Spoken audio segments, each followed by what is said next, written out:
Ladies and gentlemen, please welcome the 2024 World Series champions, the Los Angeles Dodgers.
Ladies and gentlemen, the President of the United States, accompanied by Mark Walter, owner and chairman of the Los Angeles Dodgers. That's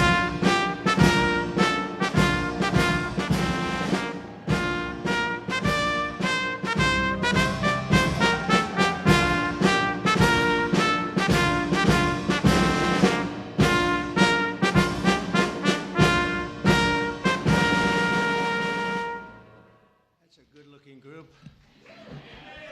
I see some people oftentimes, like politicians behind me, it's not so pretty.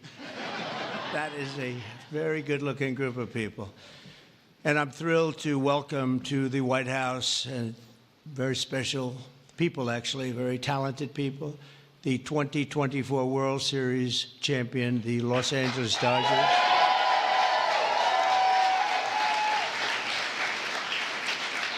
And I want to congratulate you on a legendary season, and I watched it very closely. Some of those teams were home teams, and you did a big number. You're really amazing how it all came out and how it all ended. With us today is Dodgers owner and chairman Mark Walter. Thank you very much, Mark. Congratulations. President Stan Kasten, one of the greatest managers of the really ever to wear the Dodger blue, Dave Roberts. What a time he's had.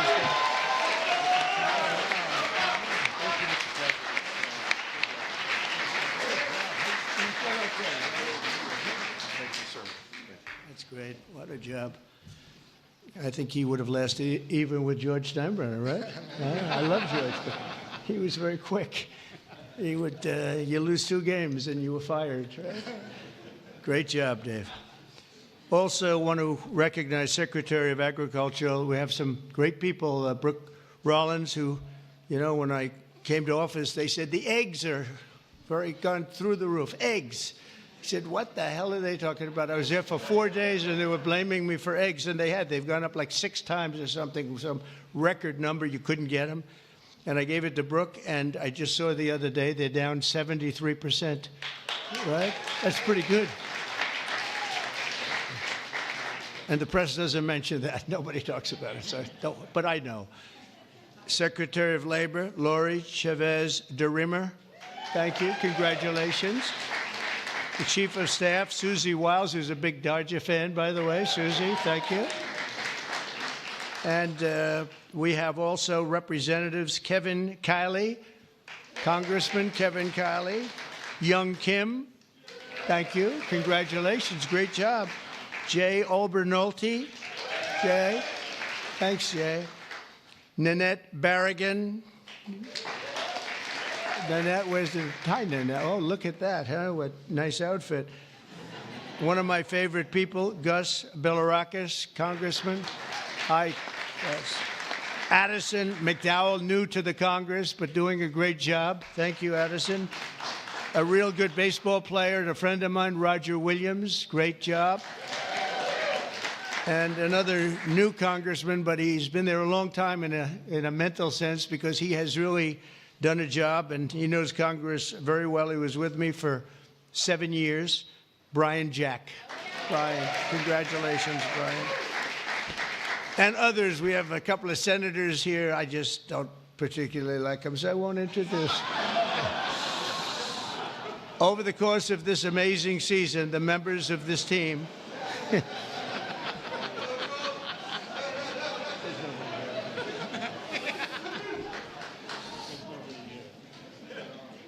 I didn't think it was that big a deal, actually. Washington. Over the course of this amazing season, the members of this team gave us some of the most incredible performances ever seen in the baseball diamond. In all of baseball history, only 6 players have ever hit 40 home runs and stolen 40 bases in a single season. And an elite group known as the 40-40 Club. It's a 40-40 club, and very few people make it. But unanimous National League MVP, Shohei Ohtani.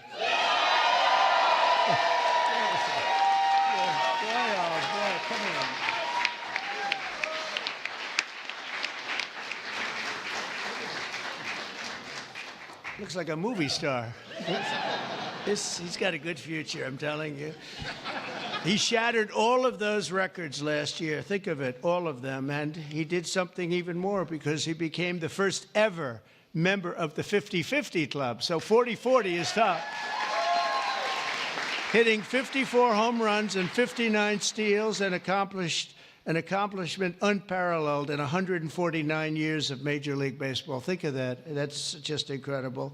Even more incredibly, Shohei clinched that achievement in what some have called the greatest game ever. Was it that good of a game? Huh? That was a pretty good game, actually, right there. Is he good? He's only getting better. And he's getting better. Getting better. That's scary for a lot of people, huh?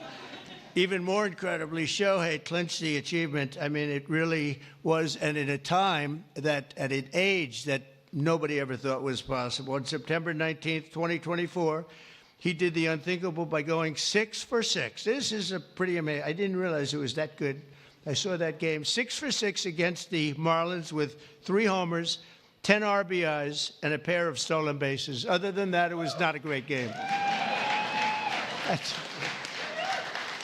How many people have gone 6 for 6? Just period, right? Not very much, right? Maybe a dozen. Maybe a dozen. Amazing.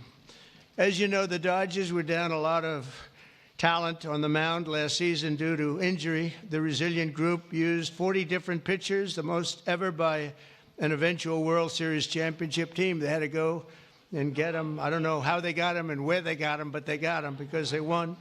I know you especially miss the heart and soul of the pitching staff, Clayton Kershaw, who is really fantastic.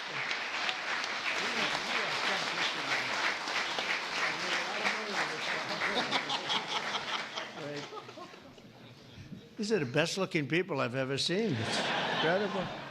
But Clayton has been unbelievable, and if you look at his records and you look at the stamina, the endurance that he's had, and we're really happy to have him. I'm glad to meet him. I've watched him for a long time. He's a young guy yet, but you are a young guy, but I've watched you for a long time. So congratulations, amazing.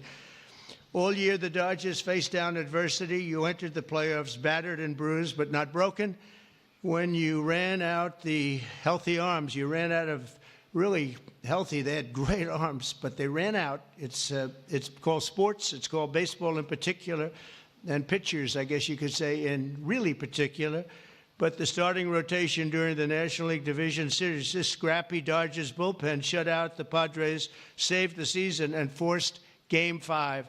Then key players battled back from midseason injuries to help deliver the National League pennant, including superstars Mookie Betts. Oh, is he good?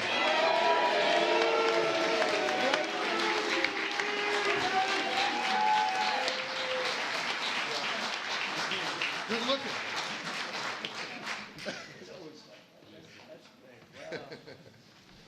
Mookie, that guy can play, can't he? I mean, unbelievable. You really, Mookie is, I've been watching it. I don't want to say I watched him when he was on Boston, but I did. I didn't think that was a particularly good trade when they made it, and I happened to be right. And Max Muncy, I want to congratulate Max. Max. Come here, Max. His arms are very strong when I touch them. I'm used to shaking politicians and hitting their arm, and it's like Jell-O. And now it's like steel, all these guys. But Max, that's great. And also Yoshi Yamamoto. Yoshi.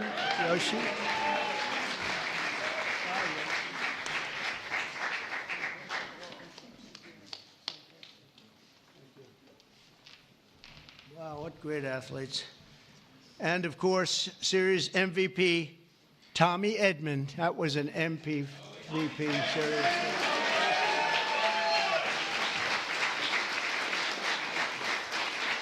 Good feeling, right? With all these guys, you're the guy, right? Yeah, that's pretty good. That's a lot of talent you had to beat out there for the MVP, but they all had an incredible. Tommy was 407 with 11 RBIs in 6 games. That's not bad, right? That's not bad. Great job. When it counted, too. Next came the blockbuster World Series against another iconic team known as the New York Yankees. I love the Yankees. George was a great friend of mine. He had very few friends, but he was. And if you want to sit for 9 innings with a game watching the Yankees play with George, you were exhausted by the end of the game. It was actually hard work, but we love George. And they're doing a good job, and they're doing well this season, and you're already 9-2. And so you're doing a good job. Maybe you see the same thing over again. In Game 1 of the World Series, Freddie Freeman, on a sprained ankle.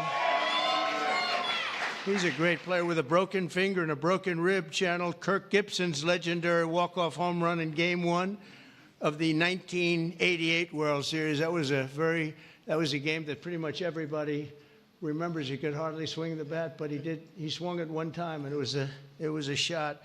On the first pitch Freddie saw in the bottom of the 10th, he hit an unforgettable walk-off grand slam home run, the first in World Series history. It's amazing. The Dodgers rode the momentum to win 2 of their next 3 games, placing them on the verge of baseball immortality in a dramatic Game 5, down 5 runs on the top of the 5th.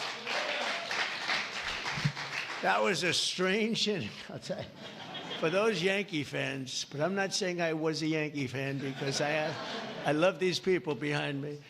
But down 5 runs in the top of the 5th with 2 outs and the bases loaded, the Dodgers gave us one of the grittiest half-inning World Series events, showings that anybody's ever seen. Mookie started the rally by beating out a routine ground ball to first, which he's fast as hell. I don't know how the hell you get. Having that speed isn't that a great thing? I played baseball, but I was sort of slow. I wasn't fast. Driving in the phenomenal Kike Hernandez. Where's Kike?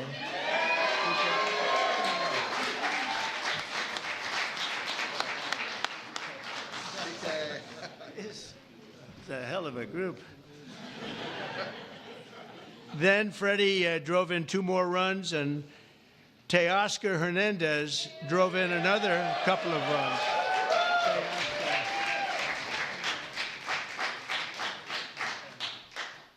That's a group. Teoscar, so you're doing well this season too? Yes, that's what I heard. That's what I heard. After a few dominant innings from Blake Trainen. Where's Blake? I heard dominant, right? That's dominant.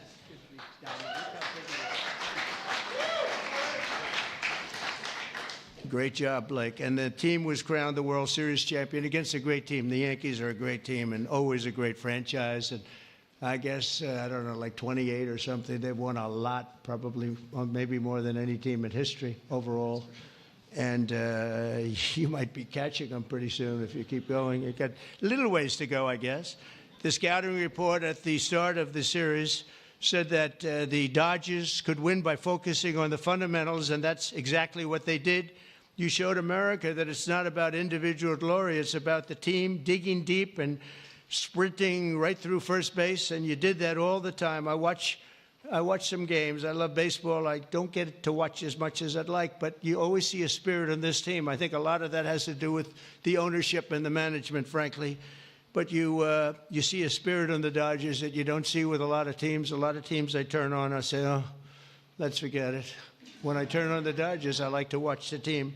And now that I've gotten to meet these guys personally, I like it even more. I'm going to like it even more, and you're off to a great start. After seeing how successfully you've begun the season, I can tell you that you can plan on being back here. I hope you're going to be back here next year. I don't want to give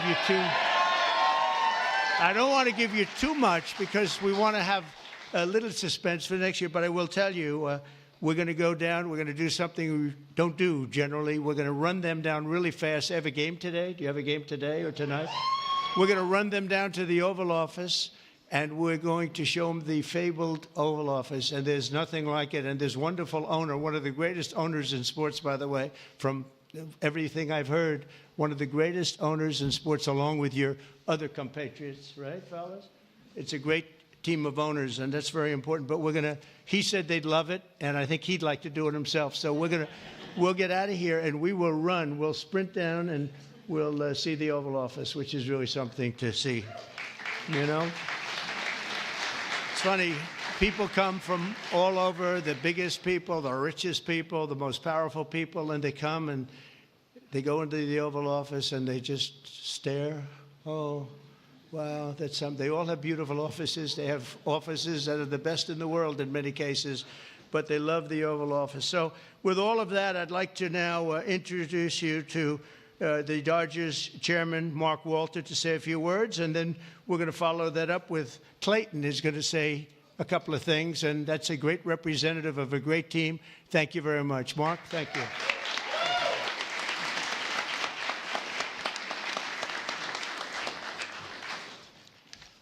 Well, thank you very much.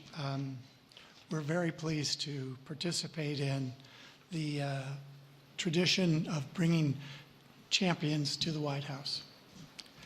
Last season was an incredible season. We won the World Series.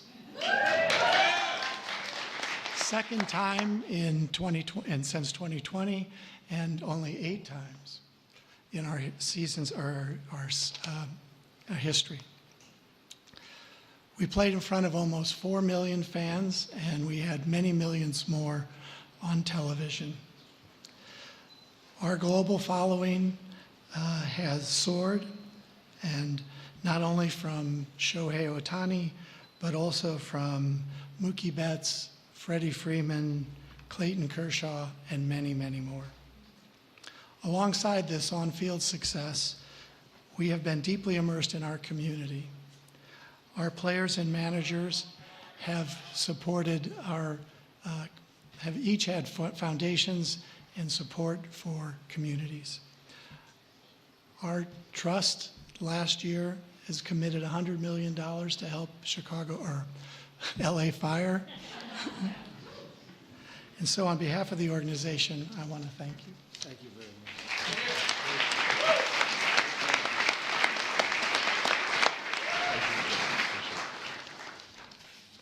Okay, wow, this is an incredible honor for me, and to stand here today representing the Los Angeles Dodgers and this group of staff and players behind me today.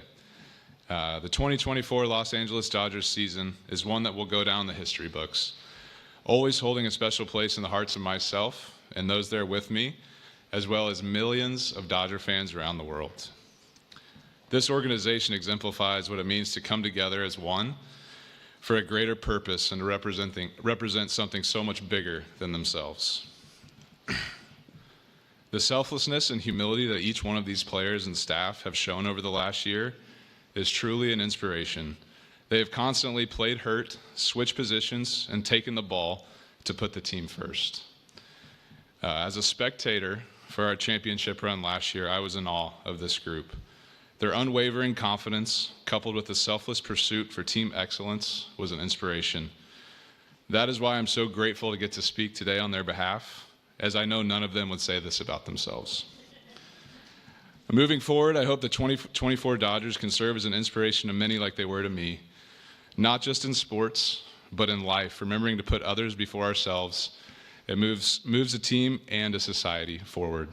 So thank you for allowing me to speak today, because the story of the 2024 World Series champion Los Angeles Dodgers is a true joy to get to tell, and it's because of the extraordinary people that are behind me and their incredible pursuit of excellence. Thank you. And Mr. President, we have a gift for you as well. Oh, that's beautiful.